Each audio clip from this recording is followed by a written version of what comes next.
போலி முருக பக்தர்கள் அப்படின்னு சொன்னல, இந்த போலி முருக பக்தர்கள் வெறுமன முருக பக்தியில் மட்டும் போலி கிடையாது, தமிழ்நாட்டுக்கே ஒரு போலியானவர்கள் என்பதை நேற்றைய சமமே சாட்சியாக அமைஞ்சிருக்குங்க.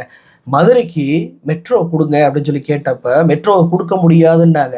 இதே மதுரையுடைய மெட்ரோ திருப்பரங்குன்றம் இதே முருகன் கோயில் வழியாக தான் போகுது. பக்தர்கள் எளிமையாக கோயிலுக்கு வரக்கூடிய வசதியை மெட்ரோவின் மூலமாக தமிழ்நாடு அரசாக முதலமைச்சர் ஸ்டாலின் அவர்கள் செய்து கொடுக்கிறேன்றாரு. அப்போ ஒன்றிய அரசு அதை கொடுக்க முடியாதுன்றாங்க. அப்போ போராட்டத்துக்கு வந்தாங்களா அப்படின்னு சொல்லி கேட்டா இல்லைங்க. அதே போல பார்த்தீங்கன்னா தமிழ்நாட்டுக்கு கல்வி நிதியிலிருந்து எந்த நிதியுமே கொடுக்க முடியாதுன்னு சொல்லும் போது போராட்டத்துக்கு வந்தாங்களான்னு கேட்டா இல்லைங்க. மதுரையில எய்ம்ஸ் 10 வருஷம் ஆயிருச்சு, இன்னும் அறிவிச்சு ஒரு எய்ம்ஸ் வரலையே, ஏங்க எய்ம்ஸ் வரல அப்படின்னு சொல்லிட்டு வீதியில் இறங்கி போராடினாங்களா கேட்டா இல்லைங்க. ஆனா கார்த்திகை தீபத்தை தர்காவில் ஏன் ஏற்றவில்லை அப்படின்னு சொல்லி மட்டும் இன்னைக்கு கொந்தளிச்சுக்கிட்டு இரவோடு இரவாக தினமும் போராட்டம். ராம ரவிக்குமார் வர்றாரு, வந்துட்டு தீபத்தை ஏற்ற வர்றாரு, ஏற்ற முடியலனோட சூடத்தை ஏற்றி வச்சுட்டு சாபத்தை விட்டுட்டு போறாரு. முதலமைச்சருடைய குடும்பத்துக்கு சாபத்தை விடுறாரு, அரசாங்கத்துக்கு சாபத்தை விடுறாரு. அது போல மறுநாள் நயினார் நாகேந்திரன் வர்றாரு, எச் ராஜா வர்றாரு, மலை மேல ஏற பாக்குறாங்க.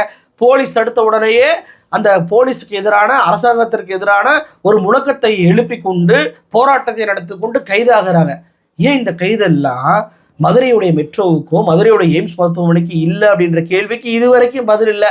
அப்ப இவங்க போடக்கூடிய அந்த வேஷம் போலி முருக பக்தர் வேஷம் மட்டும் கிடையாது, தமிழ்நாட்டுக்கே இவங்க போலியானவங்க அப்படின்றது இந்த சம்பவமே சாட்சியாக அமையுது அப்படின்னு தான் நான் சொல்லுவேன். கார்த்திகை தீபத்தை ஒரு அரசாங்கம் ஏற்றவே இல்லை அப்படின்னா குறை சொல்லலாம். நானே முன்ன நின்று குறை சொல்லுவேன், ஏங்க ஏற்றல அப்படின்னு சொல்லிட்டு.